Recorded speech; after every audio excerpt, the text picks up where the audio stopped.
Star Citizen is introducing engineering gameplay in Alpha 4.5 this month, and it is undoubtedly going to change the game for good, but the growing pains are going to be intense.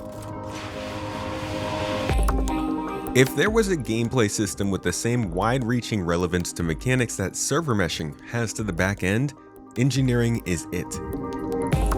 As such a large system encompassing power, life support and oxygen, heat and coolant, gravity, and the active health of your ship, it can be overwhelming and a bit confusing. I'm going to try and quell your fears and go over some major perceived pain points surrounding this gameplay, like how it affects you as a solo player. We're still early in the adaptation of this system, and it's going to change a lot over time based on the feedback they get. And don't get me wrong, this system still needs quite a bit of feedback. But by the end of this video, hopefully you'll have a better idea of where this is all going. Thank you for coming to my Tomato Talk.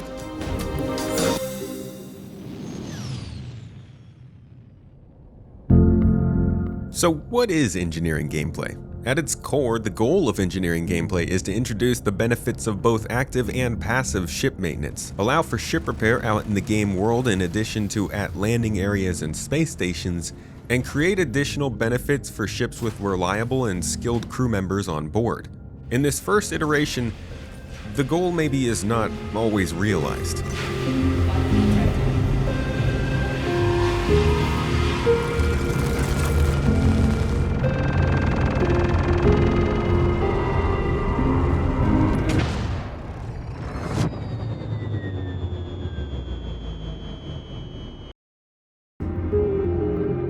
For the rest of this video, I'm going to acknowledge that this feature has been dropped into Star Citizen pretty early. For those who were not around for the pre-4.0 days, features were destabilizing the game quite often. While they've tried to avoid this in 2025 and want to continue avoiding it with the Tech Preview channel, I do not think there's any way to balance this other than just brute forcing it. And at the current moment, it's very broken. CIG has made a few mistakes in its rollout, and it will definitely destabilize the game and make ship reliability more confusing for the foreseeable future. So best of luck to all of us. But the rest of this video is going to be following what has been stated as the design intent, at least short term, for this gameplay.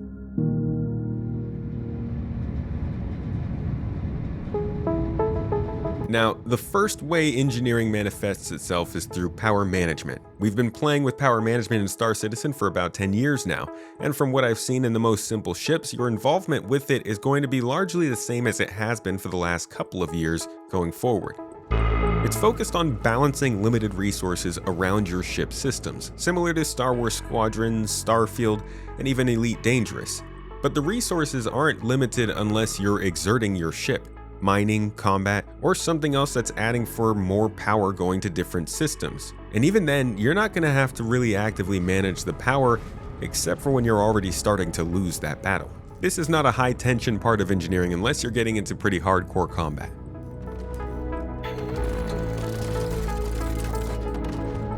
The next segment of engineering is managing your hardware, relays, and components. This means keeping an eye on your ship health, which is no longer just one health bar for your whole ship, and then you explode. Now, each component in your ship has its own health bar, and only one of them can make your ship explode: the power supply. And that's only if it's brought down to zero, and you don't get the chance to jettison it from your ship before the end of its critical phase. The power supply is kind of like a bomb on your ship. And I do think this critical phase in which you have to figure out what to do with your power supply should be longer, if not potentially removed.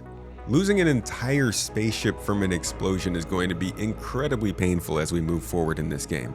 But I have enjoyed the frantic dynamic it creates in combat scenarios. But yeah, in the future, after 1.0, it'll terrify me. Now, other components besides your power supply can be brought down to zero as well. They can also be replaced and brought back to life, with no critical danger to your ship. The whole point of this gameplay is that your ship is eventually more likely to be disabled rather than destroyed, allowing players more chances to come back and extending the gameplay potential of ships. Hull damage, which represents damage to the exterior of the ship, can still be brought to zero in all locations to destroy your ship completely if your enemy can basically slag the entire exterior.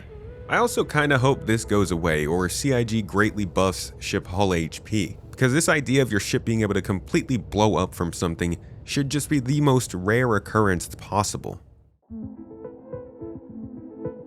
As I mentioned, alongside components are relays, which are really their own components that act as power conduits between other components. Just like your life support component has smaller subcomponents inside that are filters, your relays as a component have fuses on the inside.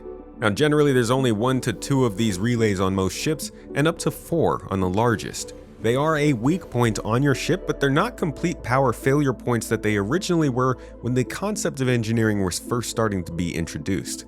And while they won't cripple your ship when they're destroyed, they are going to drastically reduce the power that's available to nearby components and your weapons. So you're going to need somebody who is comfortable yanking the fuses out when they blow out from external damage and glitches and replacing them with one from their own inventory in order to stay running efficiently during combat. I can say from hands-on experience, this can get pretty frantic as well during combat, but it's much lower pressure than your components, so it's a little bit more fun to get into actually. I just think it's going to take some better interaction tools to really feel good. But when it comes to regular operation in your ships on your day-to-day, you're going to have nothing to worry about with relays. When taking damage to these components and relays, which are the main way you receive damage now, weapons are still going to have to punch through your ship armor to get to them. A late addition to engineering gameplay, and one that's going to need plenty of work, armor acts kind of as a secondary physical shield after your energy shield dies. That can vary based on your hull material, ship type, and your manufacturer. It takes into account the size and type of weapon that's firing on it, calculates its ability to penetrate armor, considers the thickness of the armor in question, and then determines the amount of potential damage on internal systems and components within a certain area projected from the point of impact inward. The smaller a weapon is, the less of this damage it can do based on the thickness of the armor you're shooting at, though all ship weapons can still affect any armor. So this basically just offers ships another variable of protection that can be changed and modified by players, and in the future will probably be affected heavily by crafting. And it's going to protect your hull and your components from taking damage, which are ultimately what lead to your ship's destruction.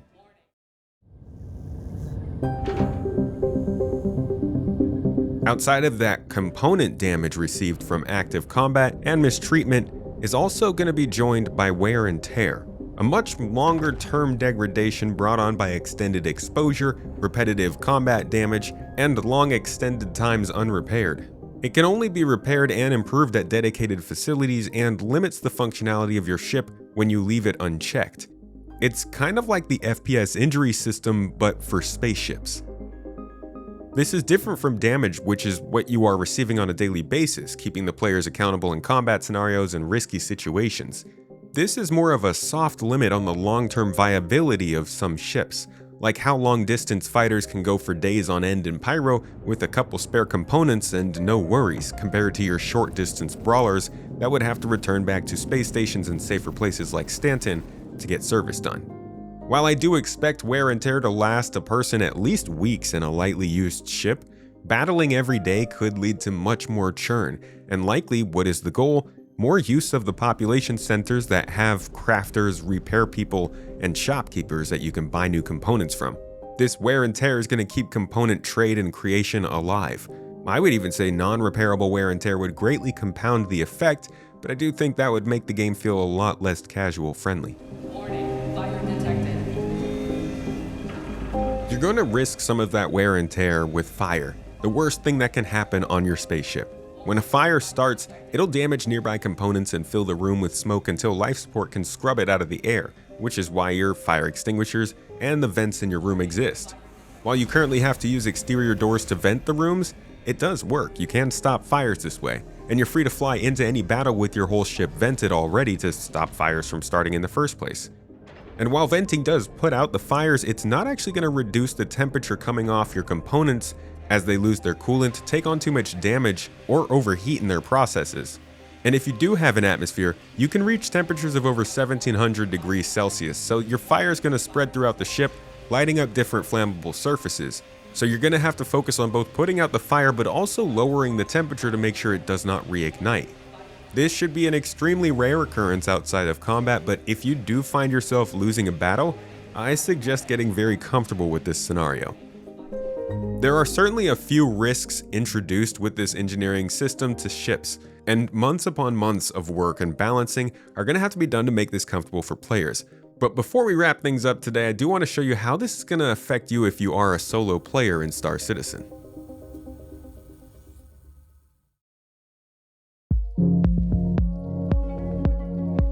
Let's take a bounty hunter as a case study for the solo player. In small ships without an interior, you're going to have the ability to auto-repair all of your components straight from your MFD, sparing the players the true difficulties of their first few mistakes on any given fight. After that, though, you'll still be able to repair your components and weapons in between battles by EVAing out to them, or you can just get them repaired at a space station like we always have. So in today's bounty hunting loop, players will actually be able to go through battles taking damage to components and repairing said damage to possibly stay out even longer than before. You'll be able to pick up different components that you want to last longer under duress, like industrial components, or maybe leave your own Polaris parked somewhere out there in the area with replacement parts ready for you on board closer than the next space station would be. There, now you don't have to fly back to Stanton from the Pyro system. The only problem is, right now the speed at which components and armor are receiving damage is kinda all over the place and will need to be dialed in over time for each ship. Explosions, in my opinion, should just not be happening very much. For smaller ships with an interior, let's consider your average story mission. While most won't put your ship in danger, the latest Vanduul Smuggler storyline does. If you do get into a fight with the ships in the beginning of the mission without anybody on board, you'll be in danger of taking too much damage and possibly having a fire start. That is, after you've used your free repairs. This would likely occur close to when you would have blown up, and will do the damage to your ship interior, but it's not going to kill you. And from what I've experienced, you'll have a decent amount of time for the fire to burn around the interior of your ship before you're actually dead. If you do win the battle, you'll need to find yourself somewhere safe like the hangar of the space station to take time to repair your components back to full health. But rather than flying back to Levski to repair your ship, you're going to be ready for the next battle when you leave this space station and continue on with your day. Or you could actually hop outside and salvage the ships you already defeated to repair your own ship. Now, all of this, like I've mentioned, is a bit iffy in the PTU because of the balancing, so your mileage may vary. Finally, a larger ship like the Constellation or C2 Hercules running cargo in Pyro. To be honest, why don't you have a turret gunner? You would likely die anyways without any backup running cargo in Pyro, but in this situation you're attacked with valuables on board. While players aren't going to take damage from bullet penetration, you're going to be safe in your cockpit, your cargo and extra components in the back are going to take damage from the shots being fired and the fire that started in your cargo hold. Your only option really is to set your ship to cruise control, hop into the back, and start repairing everything as the damage is being done. You can try to hop in a turret every now and then to send some shots towards the attacking ship, but as long as you keep your components repaired, you can still make a difference in whether you live or die. We were actually able to do this to some extent in the Perseus, but I will admit, if the attacker knows what they're doing, they have a bigger than size 4 gun, and you're not able to fly away, you're gonna be in a lot of trouble if you're out there alone from now on, even in the larger ships in dangerous areas. But I think your chances are actually better now. In fact, people might just disable your ship, board you, and take your stuff and leave you to go. But we know people.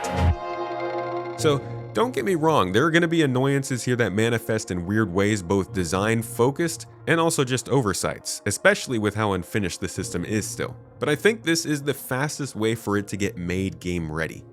They obviously need to rely on the preview channel to make sure they're not destabilizing the live game anymore with feature updates if they plan for this to be a live service like it is. But like I said, this is probably the biggest gameplay system that will ever be added to this game all at once.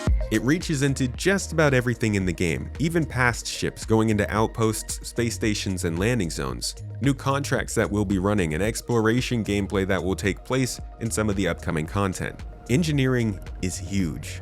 And from the company's communications and the ways that they've been already softening the gameplay, from the amount of component malfunctions there could be to the relay gameplay being simplified, I think they're clearly making this an addition to the game that pretty seriously rewards a deeper dive, but does not require it. This is going to enable new professions, it's going to make crafting deeper.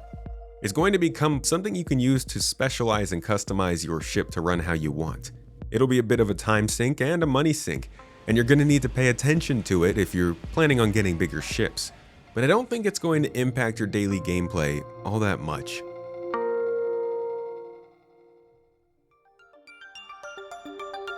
Like I said in the beginning of the video, there's a lot of nuance here. There's a lot I didn't go over, but I have summarized things to answer the two biggest questions I think there are. What is engineering, and how does it affect small ships and solo players? CIG's been pretty clear that they see how this can be tedious and annoying, and they want to avoid that. While wanting to and doing it are two different things, I do believe this is mainly meant to be a benefit for ships in the long term. I know very well how bad systems can be a drag, even if they're meant for good reason though. And I definitely know how much a bad feature launch in Star Citizen can weigh on players for several quarters. Personally, after several hours testing out this system, I think the mechanics are great, but the execution has been pretty confusing. There are so many variables, edge cases, and bugs that it's hard to nail down proper performance and factor in how each ship changes each different encounter. And most of our encounters in the PTU aren't even indicative of a real game. It's been a challenge just to get the right rep to find the right missions to test ships the size of the Perseus. Not to mention, CIG has just not prepared this well for the players to test out. What's clear from what we've done though is that this makes combat much deeper, and it gives everybody else more ways to interface with the game if they'd like. My org mates basically returned a Perseus back from death and limped it back to the station after a long session of battling. It is an incredible system, but it's a mess. The balancing is all off, the implementation is very early, and honestly there are a few things that I think could change here and there. But over time I think it's going to find a really good place in Star Citizen. And it's almost like cargo hauling and the physicalization of boxes. We'll all notice it, the problems are going to be there, and they're going to cause pains, but it's the combat players that are really going to be affected by all of this long term. But try this out for yourself in the PTU over the next week or two. Find a ship that you like for daily driving and get to understand how it works and affects your flow. Most small ships probably do 90% of the work for you, and that MFD repair button is going to help a lot, but this is going to affect everybody in different ways based on how you play. But all the feedback is going to help them tidy it up and make it better long term. We're now in the open PTU headed towards live, so it's free for everybody to get into going forward. There is a lot more to dive into on the topic, and I'm going to point you towards my streams here on the channel where I'm testing it out for hours and discussing it with chat, and the second channel, Space Tomato 2, for deep dives into these features and daily news on what's going on in Star Citizen. Thank you for watching this video to the end. I hope you learned something new in it, and I'll catch you in the next.